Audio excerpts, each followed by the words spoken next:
The moment I sank into the chair at the dining room table, acutely aware of the 6 carefully set places, and my singular presence, a profound, almost unbearable silence descended upon me.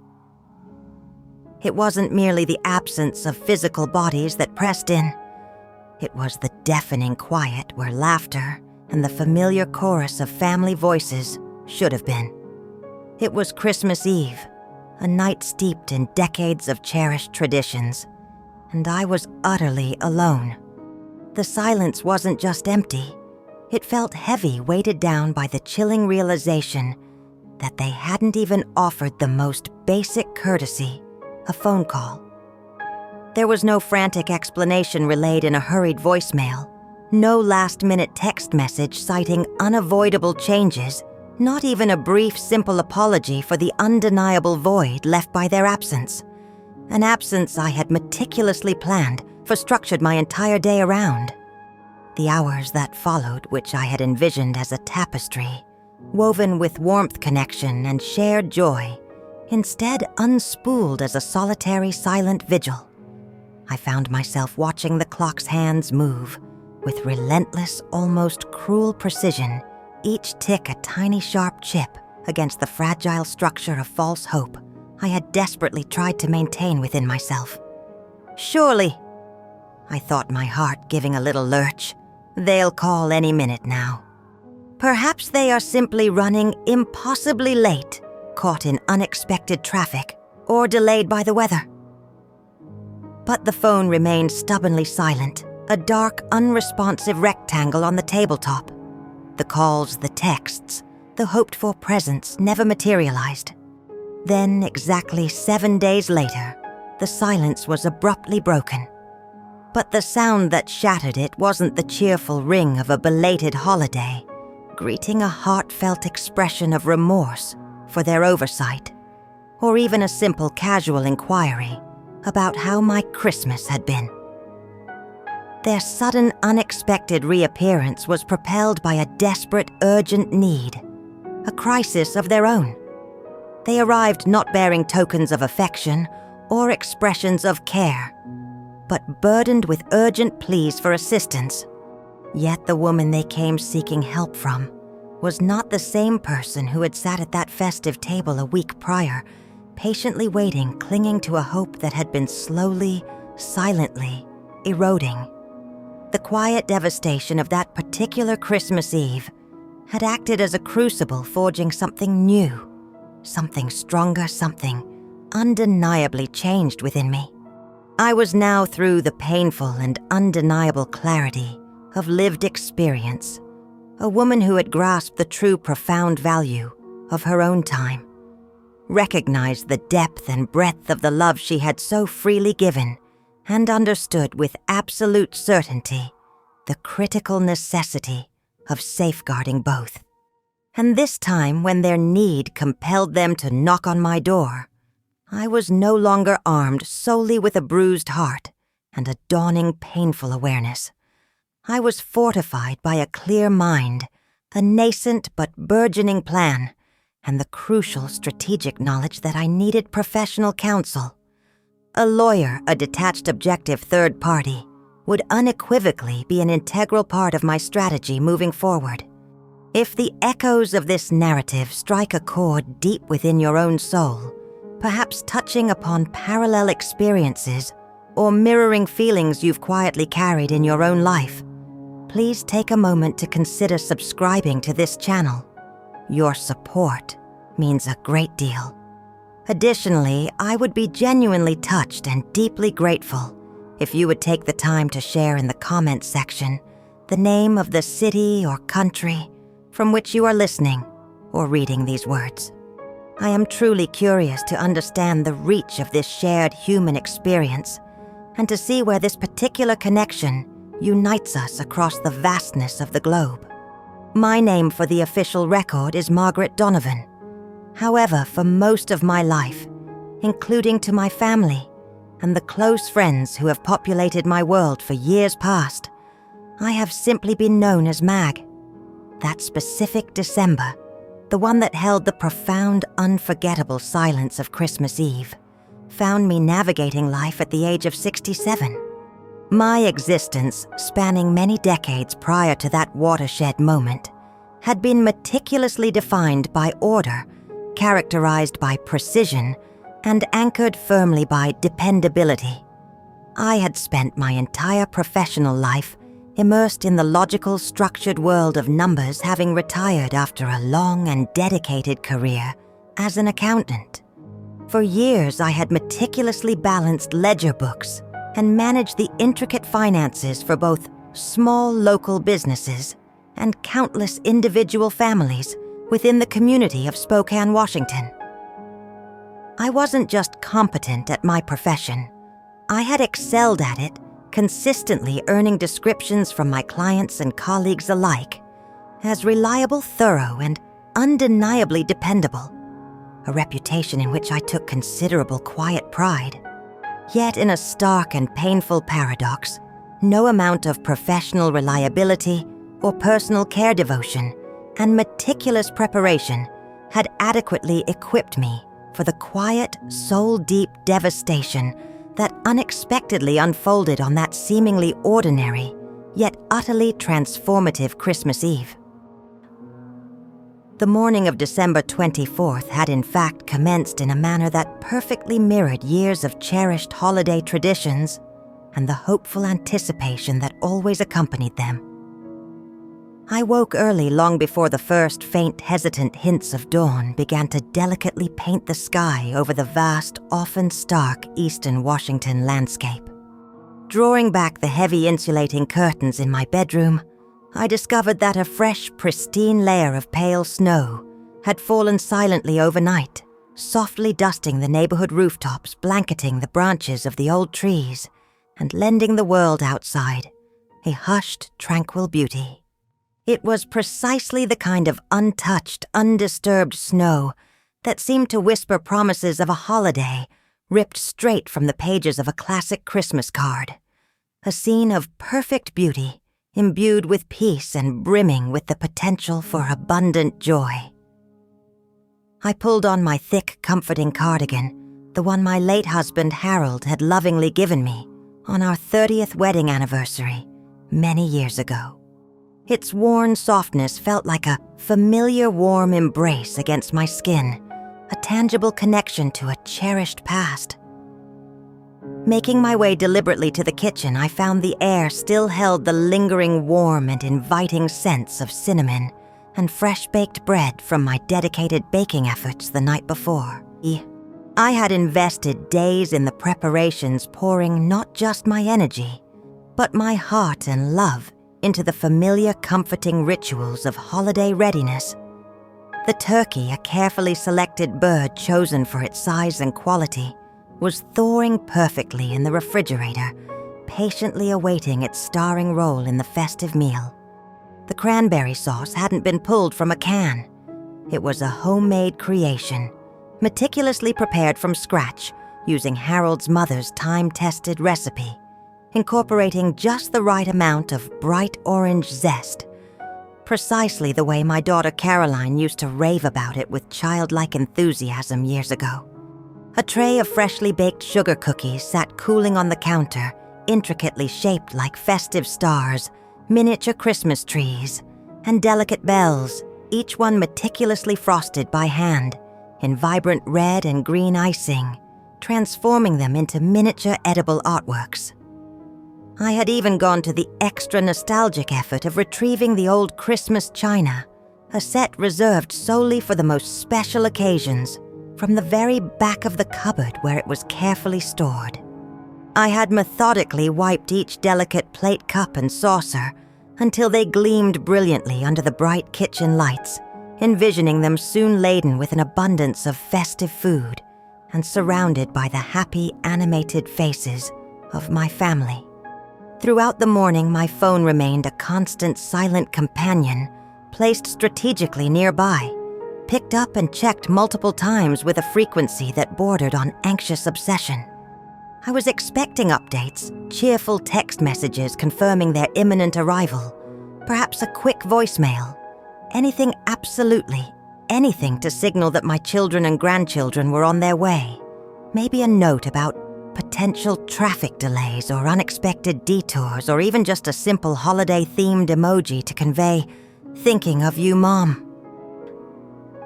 But the screen remained stubbornly dark, its silence broken only by the unwelcome chime of a spam call or a generic, impersonal promotional email wishing me happy holidays from a company I hadn't even given a second thought to in years.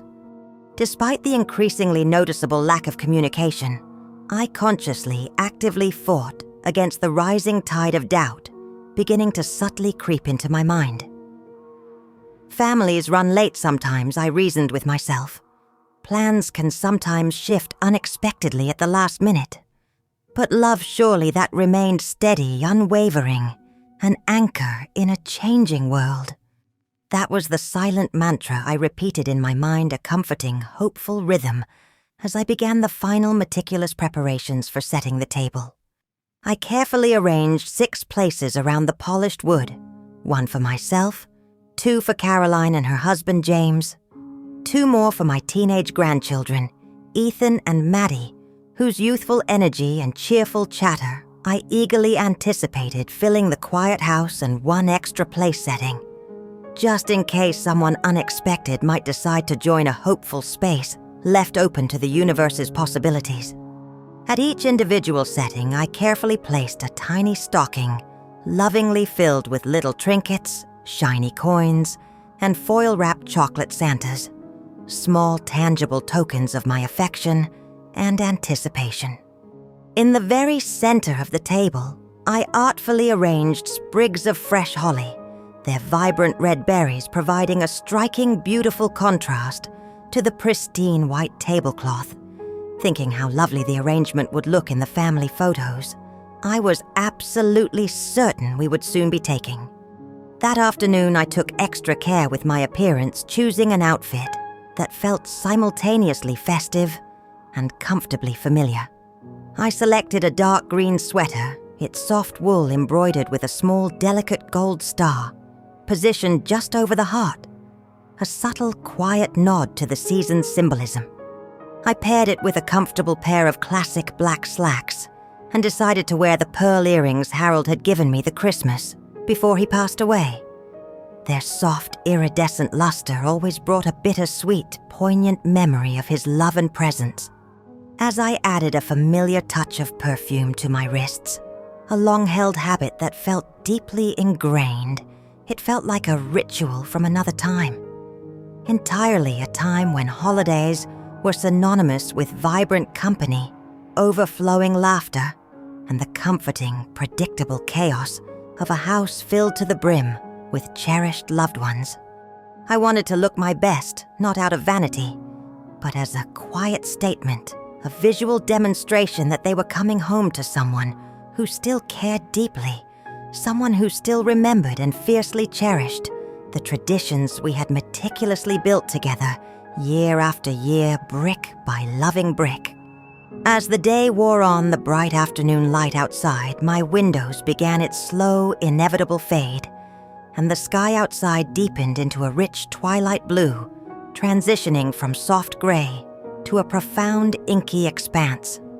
The snow outside thickened its silent, steady descent, frosting the world beyond my windows in an ever-deepening layer of hushed, magical white. Inside the house, I moved purposefully from room to room, lighting candles whose gentle flickering flames cast dancing, ethereal shadows on the walls, and placing old Christmas records that popped and crackled on my vintage player, filling the air with nostalgic, comforting melodies. The house felt undeniably warm and inviting, permeated with the delicious layered smells of roasting turkey, baking bread, and sweet, fragrant spices. A home carefully prepared, a heart wide open, ready to welcome its family. The first genuine stirrings of real worry, a subtle but distinct tremor of unease, began to surface around 4:00 p.m.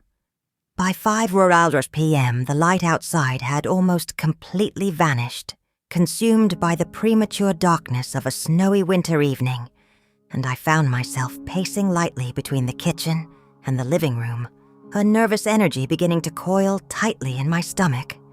I peeked out the window every few minutes, my eyes scanning the quiet, snow-covered street for any sign of headlights turning into my driveway, any hint of the longed-for arrival. By 6:00 p.m., a quiet resignation settled over me, and I made the deliberate decision to sit down at the table. The carefully prepared food was laid out like a feast, a tangible offering of love and effort, steam still curling gently into the air from the warm dishes. By 7 o'clock, the truth was no longer avoidable. It settled into me with a chilling, definitive finality. They were unequivocally not coming. The hour was late, the food was steadily cooling, and there had been no call, no text, no explanation offered whatsoever. I sat there at the head of the table, the single occupant of a room meticulously designed for joyful gathering and shared connection, staring numbly at the candles whose flames now seemed to flicker weakly, almost apologetically, against the encroaching darkness outside. I watched the wax melt and pool at the base of the candles drip by, painstaking drip feeling as though the house itself was silently weeping alongside me, mirroring my quiet, profound sorrow. In a strange, almost detached effort to maintain some semblance of normalcy, to perform a ritual for an audience that wasn't there, I forced myself to eat a small token slice of turkey. I cut it into neat, precise pieces with my fork, the action mechanical, devoid of feeling. I registered almost no taste, the food turning to ash in my mouth. I took a sip of wine, feeling it burn a harsh, unbidden path down my throat, a roughness that had nothing to do with the alcohol content and everything to do with the raw emotions swelling within me. Afterward, moving with a strange, methodical detachment, as if following instructions from someone else, I began to pack away the food. Platters were wrapped tightly in foil bowls covered with plastic wrap, everything carefully stored away in the refrigerator. The stacks of Christmas china plates sat silently in the sink, waiting for the inevitable task of being washed later. I didn't allow myself the release of tears, not yet. I told myself there would be time for that later, if it proved truly necessary, if the dam finally broke under the pressure. Instead, I retreated to the living room, curling up on the couch beneath Harold's old Afghan, its familiar weight a small, tangible comfort against the cold that seemed to emanate not just from the windows, but from within me. I simply sat there, staring numbly at the twinkling lights on the Christmas tree, their festive sparkle a cruel mockery of the emptiness I felt. Memories vivid, poignant, and unbidden began to flood my mind like a crowd of uninvited, persistent guests, each one a sharp, unwelcome pang. Harold hoisting a much younger Caroline onto his broad shoulders so she could reach the very top to place the shining star atop the tree. My son Thomas, a small mischievous boy sneaking sugar cookies from the kitchen counter, utterly convinced he was completely unseen in his stealth. Maddie, barely 5 years old then, her small voice belting out Christmas carols with an unrestrained, pure joy that seemed to fill the entire house to overflowing. Ethan's bright, infectious laughter echoing through the living room as he excitedly tearing open the wrapping paper on a model train, set he'd longed for one snowy Christmas morning years ago. They were all just echoes now, ghostly shadows dancing against the walls of a house that felt suddenly too large, too silent, too achingly, profoundly empty. Sometime close to midnight, the silence was pierced by the sudden sharp buzz of my phone. For a brief, breathless second, a fierce, blinding spark of hope flared so brightly in my chest that it physically hurt, a sharp, painful contrast to the dull, pervasive ache that had settled there hours before. I snatched up the phone, my heart hammering against my ribs like a trapped bird. It was a text message from Caroline. Not a personal call, not a heartfelt apology, not even a simple explanation, just a generic, impersonal mass text. "Merry Christmas, everyone." Below the text was a picture, a snapshot of their family, all smiling broadly, gathered happily by Another Christmas tree. A tree that was unmistakably, painfully not in my living room. It hit me with crushing, undeniable clarity they hadn't simply forgotten about Christmas altogether. They had simply consciously and deliberately chosen to spend it without me. I sat there in the quiet, almost oppressive darkness, staring at the illuminated screen, the image of their happy, distant faces, blurring through the hot, unexpected tears I hadn't meant to shed, tears that now flowed freely, finally a torrent of accumulated sorrow and disappointment. With a heavy leaden heart, I turned off the phone and placed it face down on the coffee table, a silent physical act of cutting off the connection to the outside world that had just delivered such a painful, definitive message. Outside, the snow continued its silent descent, steadily covering the driveways, blanketing the roads, and burying layer by layer the fragile hopes and carefully constructed dreams I had nurtured and built for this particular day, this specific moment of expected connection. I realized then that the overwhelming emotion wasn't solely anger, at least not in its simplest form. It was a sudden, sharp, almost brutal clarity. They had, through their actions, and perhaps even more significantly, their inactions, drawn their lines. And now, for the very first time in my life, I understood with a profound, unwavering certainty that it was not only permissible, but absolutely necessary for me to draw mine. Tomorrow would not find me sitting at this same table, a pathetic, solitary figure hoping for crumbs of affection or the slightest hint of recognition. Tomorrow I would begin the arduous, undoubtedly painful but essential process of reclaiming the life I had given so freely, so completely, so unconditionally to people who it seemed no longer saw its true, inherent value. But for tonight, just for this silent, snowy night, I allowed myself the space to simply sit quietly in the presence of my own company. I was not lonely. That word implied a desperate craving for connection that wasn't being met. I was simply alone, and that I recognized with a newfound quiet and surprisingly potent strength was something I could learn to live with, perhaps even something I could eventually learn to embrace, to cherish as a gift of my own making. The morning after Christmas arrived, not with the cheerful remnants of festive celebration or the lingering scent of holiday cheer, but with a brutal, stark honesty that was impossible to ignore, to sugarcoat, or to escape.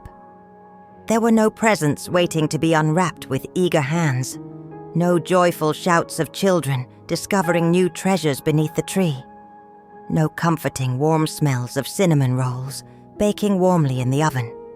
The only sounds were the mechanical hum of the heater, kicking on periodically a valiant but losing battle against the persistent winter chill that seemed to seep through the very walls of the old house, and the soft, familiar groans of the house itself, settling deeper into another cold, quiet winter day.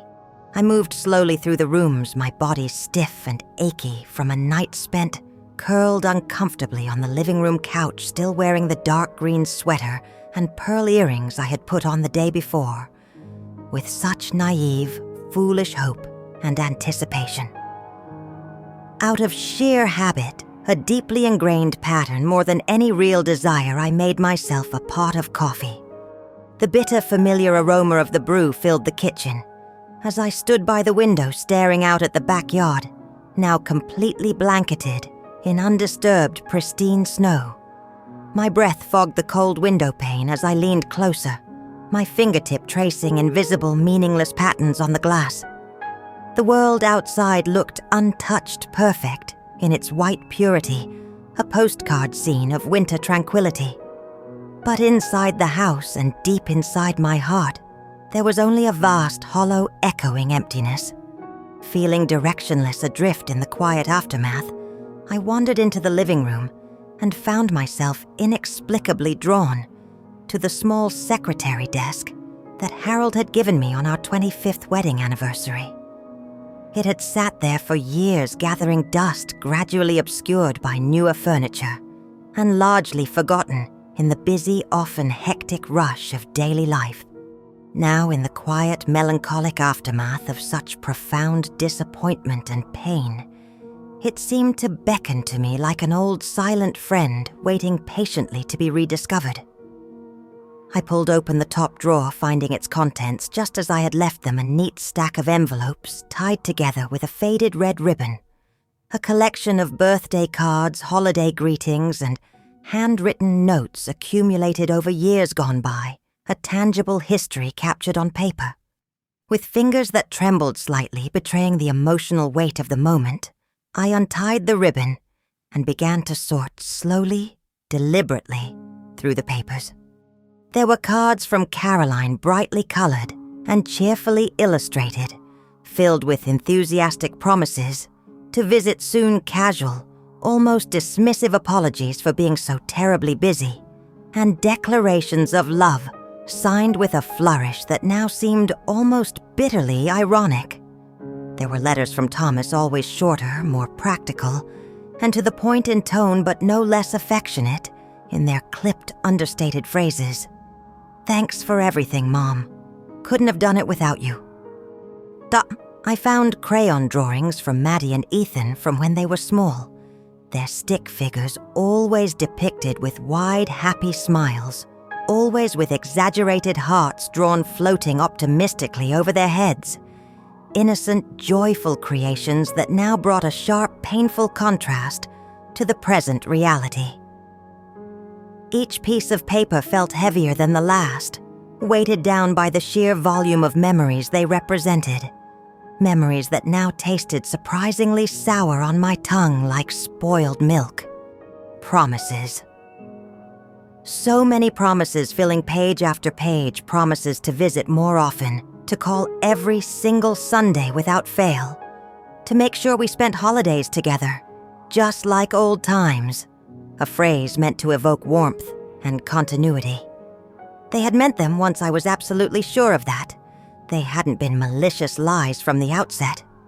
But time, like a relentless, persistent wind, had eroded those promises, wearing them down slowly, imperceptibly, like soft stone against a persistent breeze, until only a vague, faint memory remained fragile and easily dismissed when convenience demanded.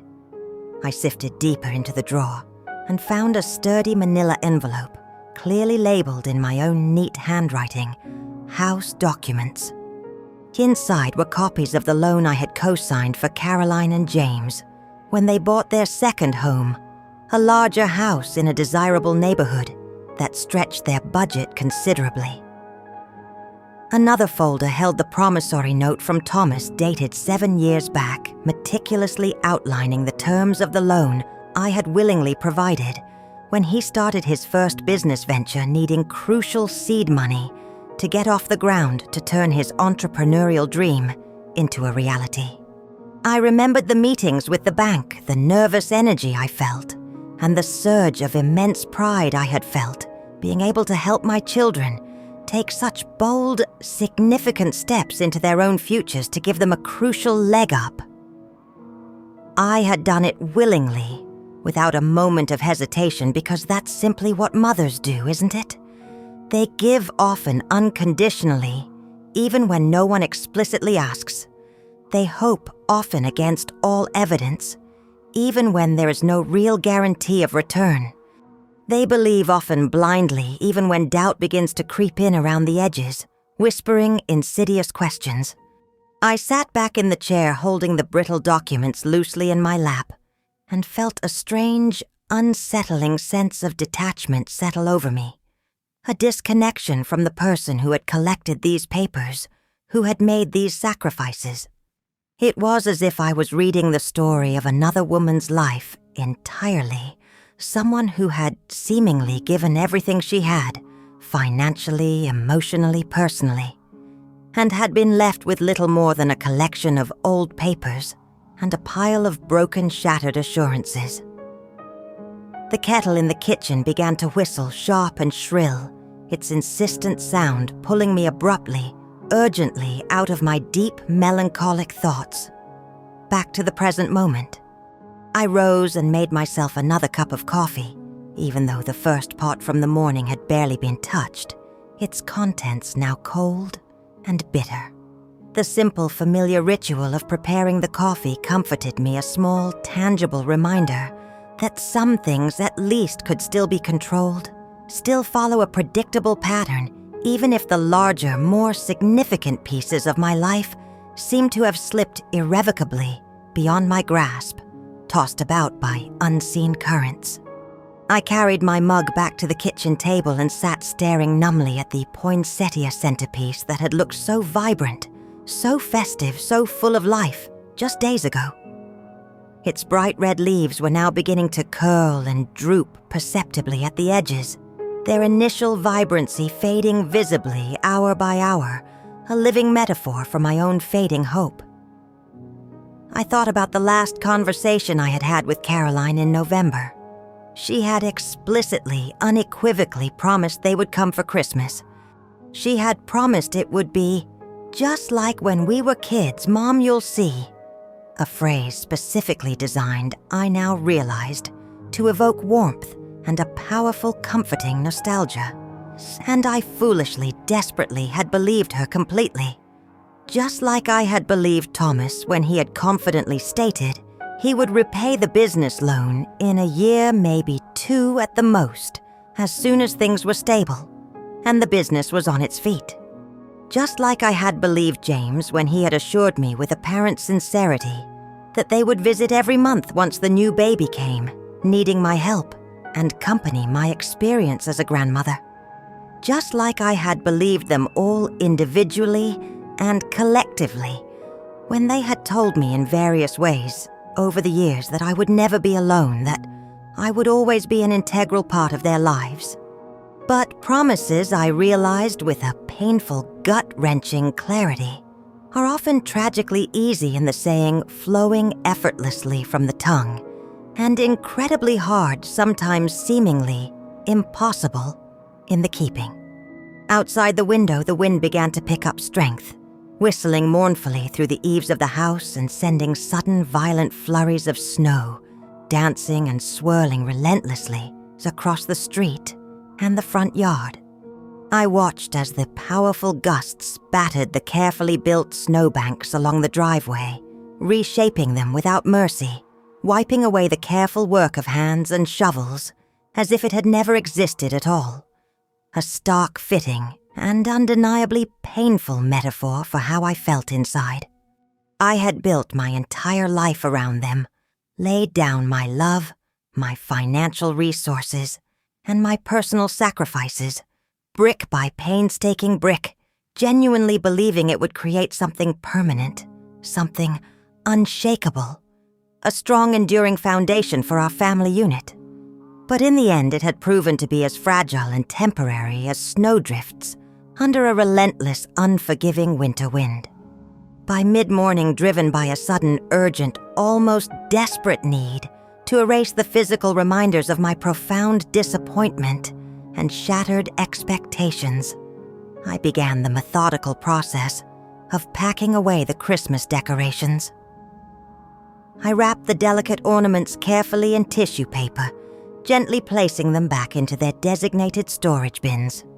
I stripped the Christmas tree bare its branches, suddenly looking skeletal, sad, and pathetically artificial, without their festive adornments, and wrestled the cumbersome thing back into its cardboard box. I vacuumed up the fallen pine needles from the carpet, each tiny needle a sharp memory, wiped down the shelves where garlands had hung just days before, their festive presence, now a ghost of what had been. Every single action felt like an exorcism, a deliberate, painful effort to reclaim the physical space within my home that had been so utterly saturated with so much unmet hope and unrealistic expectation. When I finished, I stood alone in the center of the now empty living room and took a deep, cleansing breath, allowing the quiet to fill the space I had just emptied. It was time, I decided with a quiet internal resolve, to stop mourning the promises that had been scattered like ashes to the wind promises that had never solidified into reality. It was time instead to start making promises to myself. Small ones, perhaps simple ones, seemingly insignificant ones, but promises I intended with every fiber of my being to keep, to honor, to hold sacred. It was the last Friday of December. The air outside was brittle and sharp with cold, the kind of penetrating cold that seemed to seep through the very walls of the house and settle deep into your bones, no matter how high you turned up the thermostat, how many layers you wore. I had spent the morning engaged in a task I hadn't tackled in years, perhaps even decades, meticulously rearranging my bookshelves in the living room.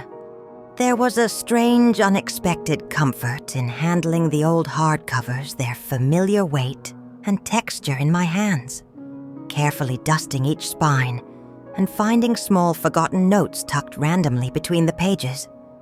A recipe scribbled in my own handwriting on a faded index card, a shopping list from a decade ago, a pressed flower that crumbled instantly into dust the moment my fingers touched it, a fragile memory dissipating into nothingness. I was about halfway through the somewhat obsessive task of alphabetizing the mystery novels, a small act of imposing order on chaos, when I heard a sharp, insistent knock at the front door. It startled me. People didn't just visit without calling anymore. Not in this modern world saturated with instant text messages, easily sent emails, and constantly updated social media feeds, announcing every move. I wiped my hands instinctively on my jeans and moved slowly, cautiously toward the door, peeking cautiously through the narrow sidelight window beside it. Standing there, shifting uncomfortably from foot to foot against the biting cold, was my son Thomas. His wife Christina stood slightly behind him, her arms crossed tightly over her chest. Her expression guarded unreadable a fortress of silent reserve. For a brief, irrational, foolish second, my heart lifted again, a fragile, hopeful bird, fluttering uncertainly in my chest. Maybe they had come to apologize. Maybe they had finally realized the depth of what they had done, the pain they had caused by their absence on Christmas, and wanted genuinely to make amends. Maybe Christmas had weighed on their consciences more heavily than they had ever let on, a silent burden they could no longer carry alone. I unlocked the door and opened it slowly, a gust of biting cold winter air rushing past me into the warm hallway, carrying with it the crisp, clean scent of snow. Thomas managed a smile, but it was a thin, nervous smile that didn't quite reach his eyes, which darted around nervously, taking in the surroundings. "Hi, Mom," he said, his voice too loud, too bright, an artificial attempt at casualness that felt forced and utterly unconvincing. "Thomas, Christina," I replied, stepping aside to allow them entry, my voice calm, level, giving away nothing of the turmoil within. They entered hesitantly like unexpected guests, unsure of their welcome or their place, their eyes quickly scanning the living room, as if assessing the changes since their last visit, their gaze settling, if only for a moment, on the noticeable absence of the Christmas tree. Christina's gaze lingered briefly on the empty space where the tree had stood just days before, her mouth tightening slightly, a subtle but telling reaction, before she quickly averted her eyes, turning her attention back to her husband, a silent cue given. We stood there for an awkward, extended moment in the hallway, forming an uncomfortable triangle, the silence thick enough to touch heavy with unspoken history, unresolved pain, and palpable present tension. "Can we sit down?" Thomas finally asked, his voice breaking the oppressive quiet, filled with an undeniable urgency. I nodded and led them into the living room, settling into my usual armchair, the one Harold had favored while they perched together on the very edge of the couch, close to each other, but deliberately not touching a physical manifestation of their emotional distance from me. Thomas leaned forward, resting his elbows on his knees, his hands rubbing together anxiously, continuously, as if he could somehow generate warmth through friction, alone a nervous energy radiating from him. "I'm sorry to drop in like this without calling," he began, and I could clearly hear the rehearsed, slightly stilted cadence in his voice, the words chosen carefully, measuredly. "We wouldn't bother you if it wasn't really important. Urgent, actually." I remained silent, offering nothing, simply waiting, observing. He shifted again, casting a quick, almost imperceptible glance at Christina, who gave him a barely visible nod of encouragement, a silent signal to proceed. "The thing is," he continued, taking a deep, shaky breath, steeling himself, "I'm in a bit of trouble. We're in trouble, actually." Christina's jaw tightened further at his words, but she still remained silent, her gaze fixed somewhere beyond me, focused inward on her own worry. I stayed quiet, letting the full weight of their own words settle heavily between us, acknowledging the unspoken implications. Thomas took another deep breath, visibly steeling himself for what he had to say. "You know the business I started a few years back," he said, referring to his landscaping company, the one I had helped him launch. Of course I knew. How could I possibly not? I had helped him with the initial investment, liquidating a portion of my hard-earned retirement savings, so he could afford to buy essential equipment, rent office space, and hire his first crew. I had signed the necessary papers without a second thought, without hesitation, placing my trust and my financial security entirely in his dreams and ambitions, the way only a mother truly could, with boundless faith. "Things have been rough," he said, choosing his words with exaggerated care, attempting to soften the harsh reality. "We hit some significant financial snags, made some expansions that just didn't pan out the way we hoped, major setbacks, and now..." He paused, his throat bobbing visibly, as he swallowed hard the words, difficult, painful to force out, heavy with consequence. "Now there's a lawsuit, a really serious one." Christina shifted uncomfortably beside him again, finally meeting my gaze for a fleeting, anxious second before looking away quickly, unable to sustain the eye contact. I continued to wait, still saying nothing, letting the full impact of his words sink in. "A client is suing us for breach of contract." Thomas said, his voice dropping to a low whisper, as if speaking the words more softly might somehow lessen their devastating impact, their potential to unravel everything he had built. "And if we lose, we could lose everything. The house, the business, everything we've built, everything we've worked for." I let the words hang suspended in the air between us, their gravity pulling at the very fabric of the moment. Not once in the entire conversation had he mentioned Christmas. Not once had he asked how I was, how I had spent the holiday, whether I had been alone, whether their absence had hurt me. He was here on my doorstep, bearing the weight of their crisis. Not because he missed me, not because he felt remorse for leaving me alone at the holiday table, but because I represented a resource, a means to an end, a potential solution to their pressing, urgent problems. My identity in that moment had been reduced to a source of financial relief.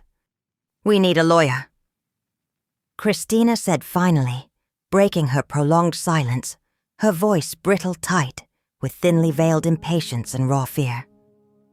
"A good one, the best we can find. And we can't possibly afford the kind of retainer they're asking for, not without help. Significant help." The word help landed between us not like a gentle, humble request, but like a heavy stone dropped abruptly into a still pond, sending sharp, unsettling ripples across the surface of my carefully maintained composure, disrupting the fragile peace I had begun to cultivate. They were asking me for money again. I folded my hands calmly in my lap, feeling the familiar roughness of my own skin, noticing how the veins on my hands seemed more prominent these days. A roadmap of time passing. "How much do you need?" I asked, my voice, surprisingly calm level, almost detached, as if discussing a business transaction rather than a desperate plea from my own children. My own composure, my unexpected lack of immediate emotional reaction startled even me.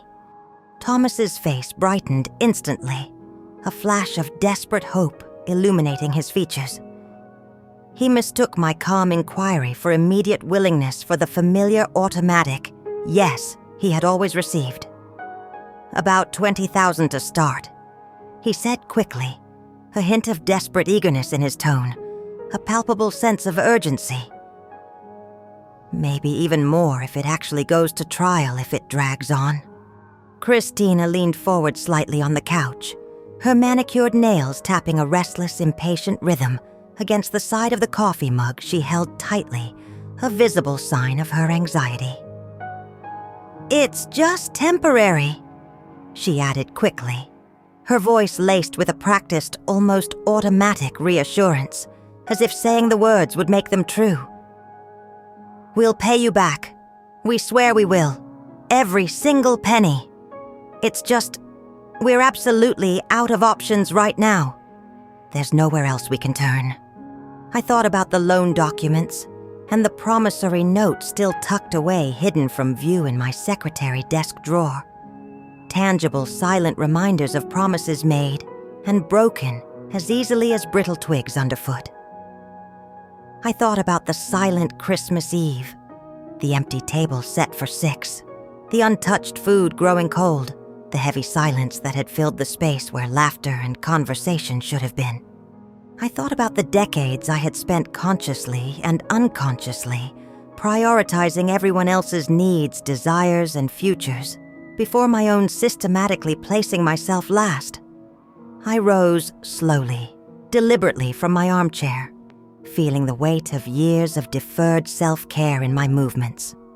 Thomas and Christina straightened instantly on the couch, their faces expectant, hopeful, waiting, braced for the familiar automatic yes that always followed my children's requests, no matter how large or inconvenient.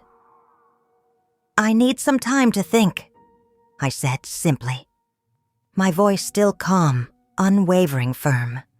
Their faces fell visibly, the fragile hope draining away, leaving behind a mask of disappointment, but they masked it quickly behind tight, polite, practiced smiles, their expressions carefully neutral.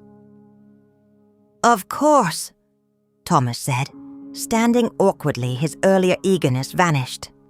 "Of course, Mom. We completely understand. Take all the time you need."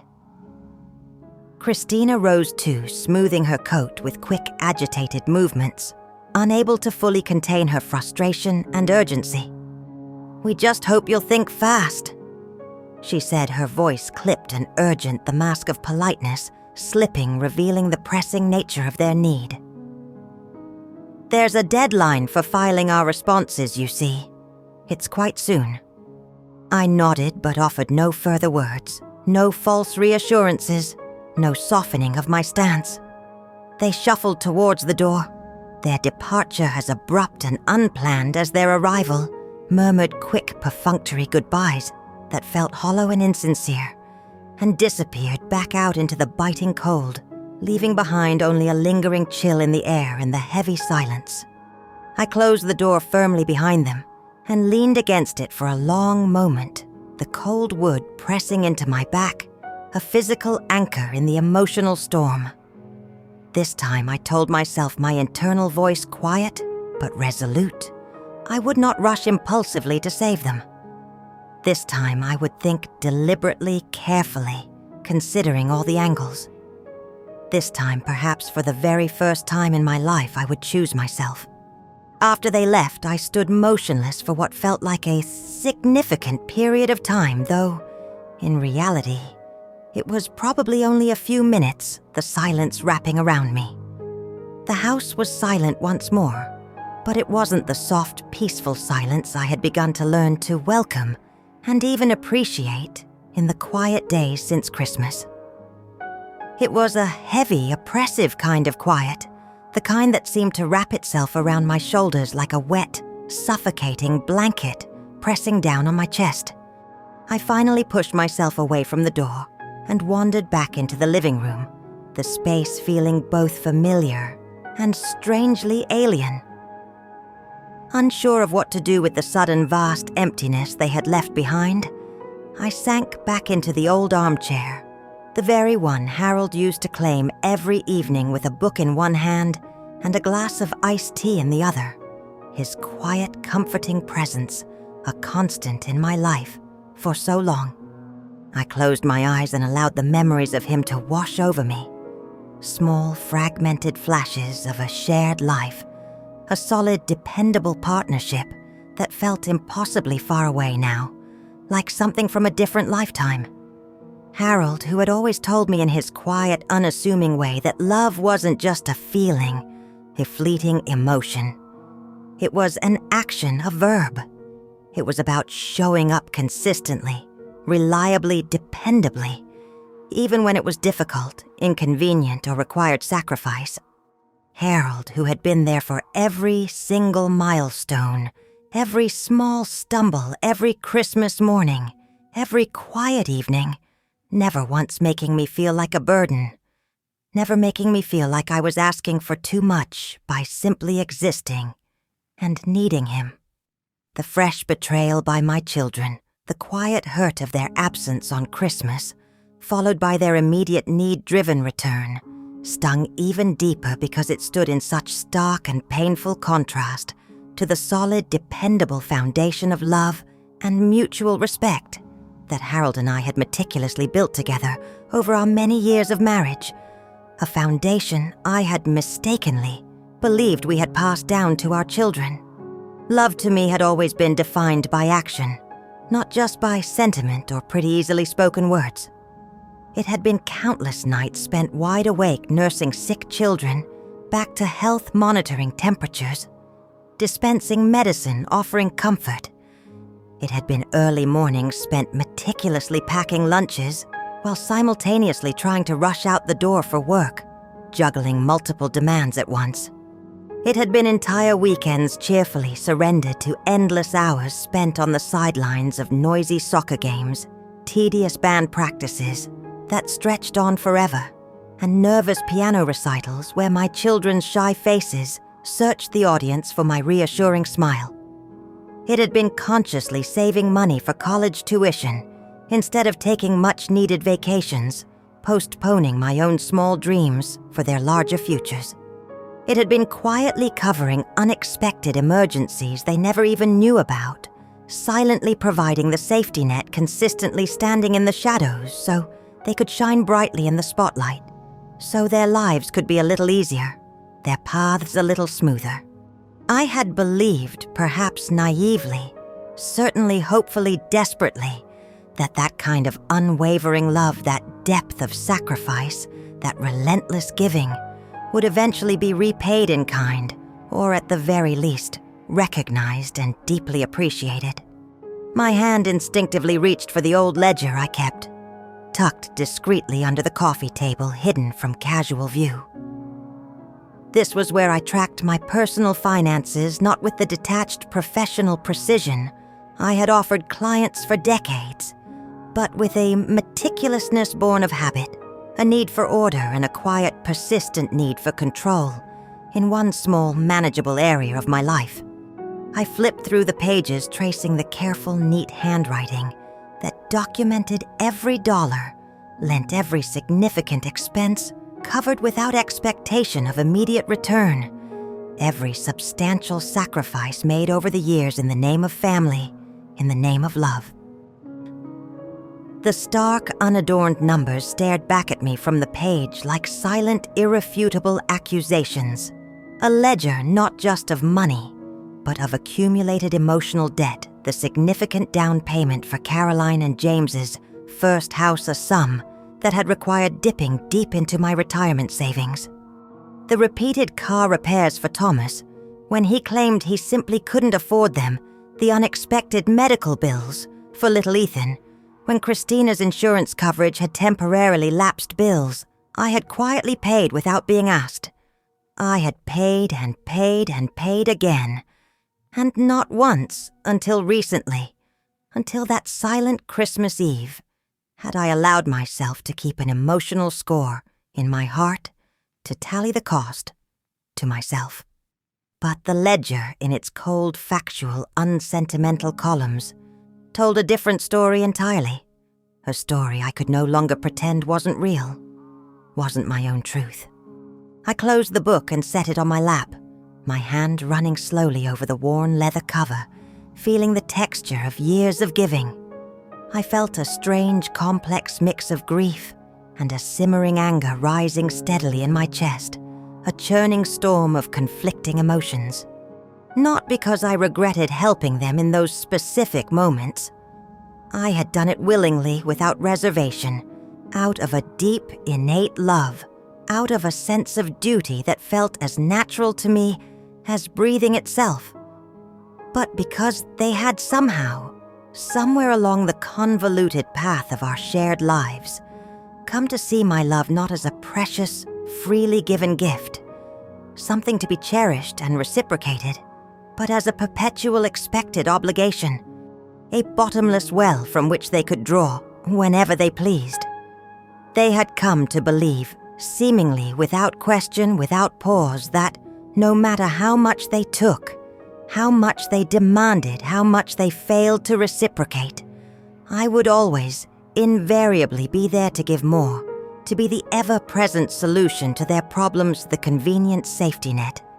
I leaned my head back against the cushions of the chair and stared up at the ceiling, at the old wooden beams, dark and solid, against the white paint, a stable structure, in a suddenly unstable world.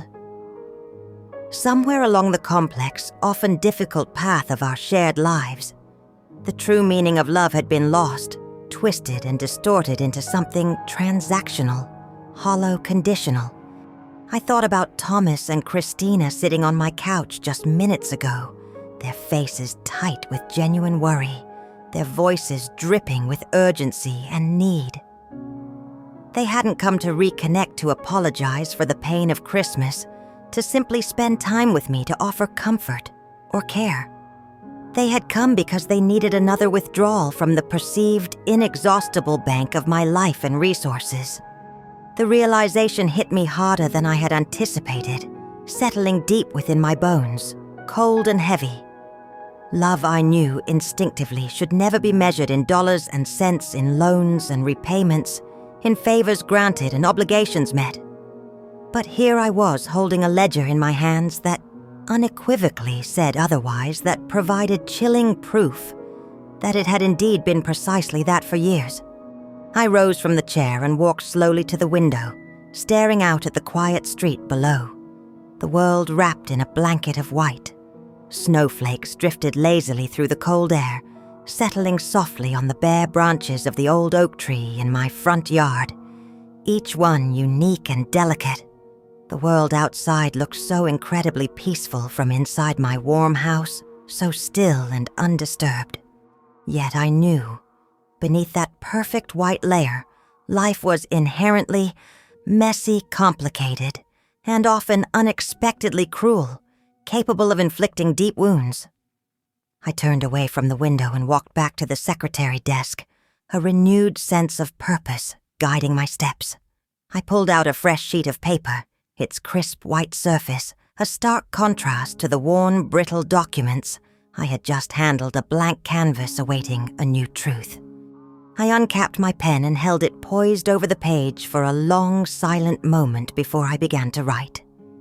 The words surprisingly came more easily than I had anticipated, flowing onto the paper with a quiet, unstoppable force, a dam finally breaking. I wrote out everything, the loans I had given, the payments that had never been made, the countless promises made and broken over the years with casual ease. I wrote in painful detail about the Christmas Eve I had spent utterly, achingly alone, the empty chairs around the table. the untouched food growing cold, the silence that had filled the space where laughter and conversation should have been a void that echoed in my heart. I wrote about the knock at my door a week later, and the hollow desperation I had heard in their voices, a desperation solely focused on their own immediate needs, their own crisis. And then, at the very bottom of the page, I wrote a simple, profound truth. A truth I had never dared admit even to myself until this very moment, until the weight of the evidence became undeniable. Love does not, and should never mean, erasing yourself completely for others sacrificing your own needs and well-being until you disappear. I folded the paper carefully, deliberately, a physical act of acknowledging the truth, and placed it gently inside the ledger, tucking it among the years of meticulously recorded financial records, like a final poignant entry in a long, exhausting account of giving and receiving. It was time I decided with a quiet certainty that settled deep within me to close this particular chapter of my life, not with bitterness or a vengeful desire for retribution or punishment, but with a clear-eyed, quiet understanding that loving someone, even your own children, did not require sacrificing every last piece of yourself at every single turn, every single request. I deserved better than that, not merely because I had given so much over the years, not because I had earned it through sacrifice, but simply because I existed, because I was a human being with my own inherent needs, my own worth, my own right to live a full and meaningful life. I was not just a mother, a grandmother, a convenient, ever-available solution to their ongoing problems.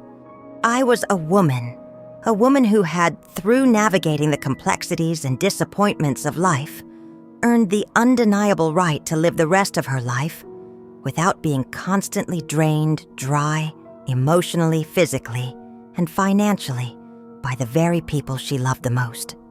The sun dipped lower on the horizon outside, casting long, stretching shadows across the living room floor, painting the room in hues of orange and purple, the colors of twilight. I gathered the ledger, the loose papers, the physical remnants of years spent pouring myself out for others, and placed them gently but firmly into a box, a symbolic containment of the past. I sealed it with a strip of tape, a small symbolic closure, and carried it into the guest bedroom, setting it high on a shelf in the closet, out of immediate sight where I wouldn't see it every day, a constant, painful reminder, but where I would know it was still there, a part of my history, a record of what had been. It was still part of my story. Yes, a significant chapter, but it would no longer dictate the ending. I returned to the living room and stood there for a moment, letting the silence settle around me, feeling it not as an absence, a void to be filled, but as a protective cloak, a space of peace I had claimed. Thomas and Christina would likely come back soon, expecting answers, expecting help, fully expecting me to be the same woman they had always known, the one who always said yes, who always found a way to help, no matter the cost, to herself. But I wasn't, not anymore. And the next time they came knocking, asking for a price, they would find that I had finally, at the age of 67, learned the quiet, powerful, and utterly essential strength of being able to say no. The next morning, the decision settled into me, not with a dramatic flourish, a sudden revelation, but with the quiet, steady presence of a second skin, something that now felt intimately a part of me. It wasn't fiery or triumphant, the way I had always imagined standing up for myself might feel in theory in the abstract. It was something quieter, heavier, something closer to the profound calm of inevitability than the excitement of a hard-won victory. I poured myself a cup of coffee, black and strong, just the way I liked it, and sat at the kitchen table, the early morning sunlight slicing across the room in thin, sharp beams, illuminating the corners of the house I had perhaps neglected, while focusing on others, on their needs and wants. The faint dust on the windowsill, the slightly fraying edges of the old rug near the door, signs of a life lived quietly, perhaps too quietly. Life, I reflected, had gone on steadily and quietly, even when I wasn't looking closely enough, even when I was completely absorbed in someone else's world. Their problems, their dramas. I opened the old planner I kept by the fridge, flipping past the familiar entries marking birthdays and anniversaries, the small urgent notes I had scribbled down years ago as reminders to call to visit, to send a card or a gift, precisely on time, never late. I found a clean, unused page, drew a straight line deliberately across the top, a line dividing the past from the future, and wrote 2 words in large, decisive letters: New Rules. The first rule was simple, stark, and absolutely necessary. No more unconditional giving. I thought about how many times over the years I had said yes, automatically, instinctively, a knee-jerk reaction without even pausing to consider the cost to myself, the impact on my own well-being, my own limited resources. How many times I had dug into my savings, canceled my own plans, postponed my own dreams, large and small, to make someone else's life easier, smoother, more comfortable, less challenging. I thought about the vacations I hadn't taken, the house repairs I had put off indefinitely, the quiet, invisible sacrifices that had built up over decades into something massive and unseen, like countless layers of dust settling over a forgotten piece of furniture in a neglected room, accumulating silently unnoticed. The second rule. Love would no longer be confused with obligation. I loved Thomas. I loved Caroline.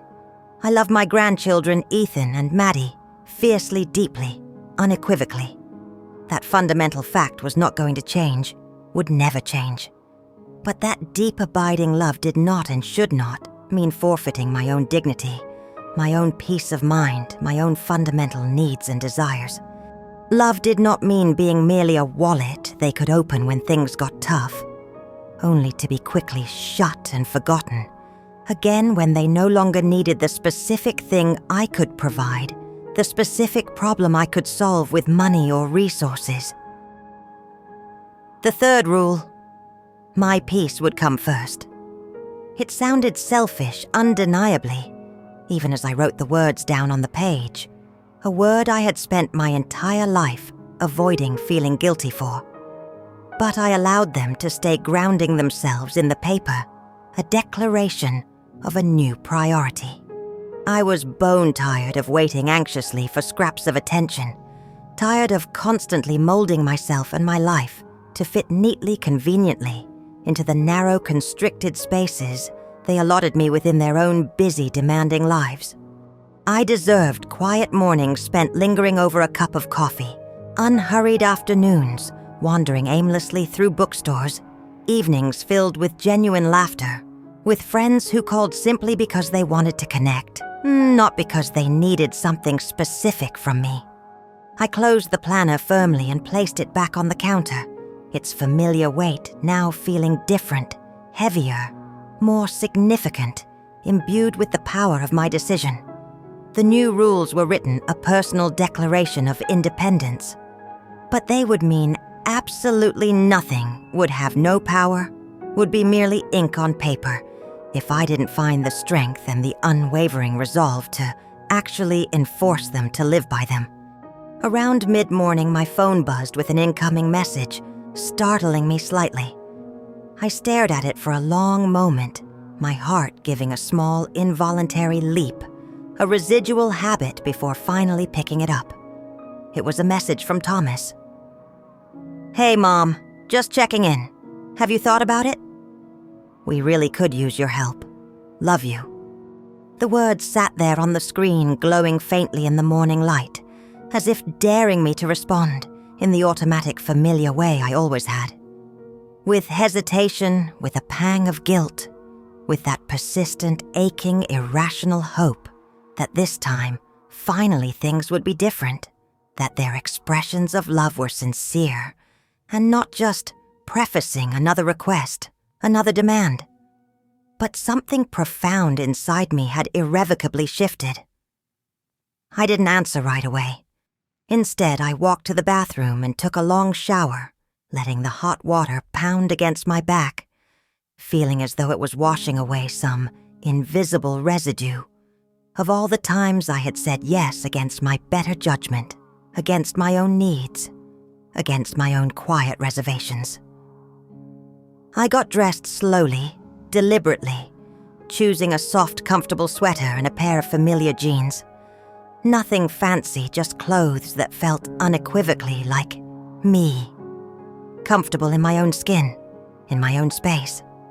Then I grabbed my purse and headed out the door, a new sense of purpose guiding my steps. I drove downtown to the law offices of Parker & Smith, a small, discreet firm tucked neatly between a charming local bakery and a quaint antique shop, a quiet, unassuming presence in the bustling city. I had looked them up the night before, carefully reading online reviews and making sure they specialized in areas relevant to my situation, estate planning, and family law, areas that dealt with the practical legal realities of complex relationships and financial arrangements. The receptionist, a kind-faced woman named Sandra, with warm, understanding eyes, greeted me with a welcoming smile and handed me a clipboard holding a stack of forms, the official gateway to a new path. I filled them out steadily, my hands surprisingly steady, as I detailed my personal information and the reason for my visit, the raw truth laid out on paper. When the young attorney, a woman who couldn't have been much older than Caroline with an intelligent, compassionate face, called me back into her office, I began to explain everything in calm, measured tones. The history of the business loans, the co-signed mortgages, the consistent lack of repayment despite promises, the recent desperate request for legal fees to cover their lawsuit. She listened attentively without an ounce of judgment in her expression, her face open and receptive, nodding occasionally and taking careful, detailed notes. When I finished speaking, having laid bare the painful history, she smiled warmly and said, her voice gentle but firm, filled with professional competence, "You have more power and more options than you realize, Mrs. Donovan. Let's make sure you're protected and that your future, your financial security and your peace of mind are secure." We spent the next 2 hours drafting necessary legal documents that would, I knew fundamentally and irrevocably, change everything about the dynamic of my relationship with my children. This wasn't about cutting them off entirely, about severing all ties, but about establishing clear, respectful, and legally enforceable boundaries. A framework for interaction built on mutual respect, not expectation and demand.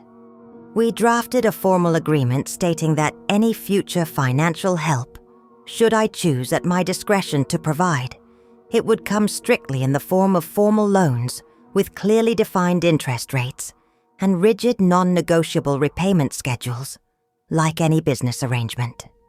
We also worked on a revision to my existing will, removing automatic unconditional inheritances, and instead implementing specific conditions that would need to be met, conditions reflecting respect, responsibility, and a genuine connection. These weren't mere suggestions any longer. They were clear, legally binding, enforceable requirements. As I signed the papers, my signature firm and deliberate, my hand steady, I felt something begin to unfurl inside me. Something that had been dormant, tightly coiled, suppressed for years. It wasn't anger that I felt, nor was it bitterness or resentment. It was a profound, quiet, and deeply satisfying sense of resolve. I had given them so much over the years out of a deep, unconditional love, out of the purest, maternal instinct. Now, if they wanted my help in the future, if they needed my resources, they would have to earn it, not just with empty promises or platitudes, but with respect, responsibility, and clear defined terms. The days of blind, unquestioning sacrifice were over. When I returned home later that afternoon, the house felt different, lighter somehow, infused with a new energy, a sense of possibility. Not because anything physical had changed in the structure itself, but because I had begun the process of reclaiming it. Not just the building, the bricks and mortar, but the emotional and mental space it held inside me. The space within my own heart and mind. My phone buzzed again that evening, a familiar sound, but its implication was different now. Another message from Thomas, this one shorter, more insistent, more urgent than the last. "Really need to know, Mom. It's urgent. Please call me back." I sat down at the kitchen table, my new planner open beside me. The bold words, new rules, staring back at me from the page. A silent, unwavering reinforcement of my decision, my new path. I typed out a response slow and deliberate, choosing each word carefully, consciously, avoiding the familiar patterns of immediate emotional response. "Thomas," I wrote, "I have made some decisions about how I will be handling financial matters going forward. If you and Christina are serious about needing assistance regarding the lawsuit, I will need you to review a formal agreement with your lawyer. I'm happy to email it to you. Let me know." I took a deep breath, held it for a moment, and hit send before I could allow any second-guessing or doubt to creep in and sway me from my newfound resolve. The silence that followed felt loud, almost deafening, in its lack of immediate response, in the absence of the usual frantic calls or indignant replies. But it didn't carry the sharp, painful sting it once would have. It felt clean. It felt right. It felt like space breathing room. I closed my phone, placing it face down on the table, a deliberate act of disconnection, and poured myself a small glass of wine, the first I'd had since that lonely Christmas Eve, a quiet celebration. I raised the glass quietly, toasting myself, the woman who had finally learned that loving her family didn't mean she had to lose herself completely in the process, didn't mean she had to disappear for their comfort and convenience. The new rules were officially in place, a new framework for our relationship built on clarity and respect rather than unspoken expectation and resentment. And this time, I knew deep in my soul they were here to stay. The days that followed felt strangely quiet, a period of transition like the world outside was holding its breath, waiting patiently to see what would happen next, how this new dynamic would play out. I went about my familiar routines with a newfound, deliberate calm, an unhurried pace, coffee in the morning, a short walk around the neighborhood, when the chilly weather allowed losing myself in reading during the afternoons, and working on crossword puzzles at night, small, simple pleasures I had rarely allowed myself before. But beneath the surface of these mundane, everyday activities, something significant was undeniably shifting within me, a quiet but profound transformation taking place. It was as if I were seeing everything with new eyes. Not just the rooms in my home, the familiar objects that filled them, but the myriad layers of my own life that I had for so long simply ignored, dismissed, or taken for granted, seeing my own needs as secondary to everyone else's. One morning, while reorganizing a drawer in the hallway console table, a task I had put off for ages buried under layers of accumulated clutter, I came across an old photo album. It had been tucked away for years beneath a pile of dusty instruction manuals, tangled extension cords, and various other forgotten things I no longer had any practical use for, but couldn't quite bring myself to discard. The album's edges were frayed, the fabric cover cracked slightly with age, showing signs of time and wear, but the photos inside were perfectly preserved, frozen moments, captured in glossy rectangular windows into the past. There were images of Thomas as a young boy, a gap-toothed grin on his face, his chin smeared with watermelon juice from a summer picnic. Caroline as a girl, her face alight with joy, carefully holding a fluffy kitten she had begged to keep after finding it under the porch. Harold standing proudly behind the backyard grill in a ridiculous novelty apron I had given him one Father's Day, flipping burgers and laughing with his whole face, his eyes crinkling at the corners, a picture of simple, uncomplicated happiness. Page after page, I watched time gracefully unravel before my eyes' birthday parties with colorful crepe paper streamers and slightly lopsided homemade cakes baked with love camping trips with rickety tents and campfire-burnt marshmallows that tasted of smoke and sweetness, family vacations where we couldn't possibly afford fancy resorts, so we made do happily with clear lakes and carefully packed lunches and the richness of shared, simple experiences. I had almost forgotten how many times I had been the one behind the camera, the silent observer, the recorder of memories, capturing the pure, unadulterated joy of moments I never actually got to be in myself, always focused on making sure they were happy, they were enjoying themselves. There was one particular photograph that made me pause for a long time, holding it gently in my hands, my fingertip tracing the edges of the glossy print. It was a picture of Christmas morning from many years ago, perhaps 1992. Thomas was sitting cross-legged on the floor, in his pajamas, his face rapt with concentration as he attempted to assemble a toy, while Caroline, sitting next to him, was excitedly unwrapping a box that was almost as big as her entire lap, her eyes wide with anticipation. My handwriting on the gift tag was just barely visible in the corner. To my sweet girl with all my heart, a message imbued with deep love and sacrifice. I stared at that picture, a powerful window into a cherished past, for a very long time. I remembered saving money for months that year, making careful, deliberate sacrifices to be able to buy them the specific things they had desperately wanted, the gifts they had written Santa for. I had gone without new shoes, so Caroline could have that keyboard she longed for, practicing scales for hours. I had worn the same old coat for another winter, so Thomas could have the bright red bicycle he had seen in the store window and talked about incessantly. It hadn't felt like a sacrifice then. It had felt entirely like love, a natural, unquestioning expression of maternal devotion, a joyful act of giving. But now, staring down at those frozen, smiling faces from decades past, I found myself wondering exactly when the subtle, insidious shift had occurred. When had my simple act of giving, born of pure, unconditional love, transformed into an unspoken, relentless expectation? When had my freely given love stopped being something treasured, something appreciated, and started becoming something required, something they felt entitled to, a tap that could be turned on whenever their needs arose?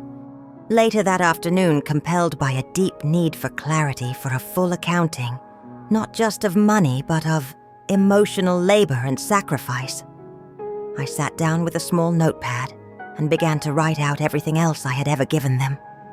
Not just the financial contributions, those were already meticulously listed, a cold hard record in my planner and the ledger, but the intangibles, the countless sleepless nights spent worrying or caring for them when they were sick, the promising job opportunity I had deliberately passed on so I could be home in the evenings when they needed me, missing dinners and bedtime stories, the friendships I had allowed to fade and wither because they didn't fit neatly around the demanding schedule of playdates, school events, and parent-teacher meetings, the retirement I had willingly delayed when Harold got sick, needing my full-time care and attention, and the part-time consulting work I had taken on afterward, just so I could scrape together the extra funds to help Thomas with his business loan money I could have used for myself.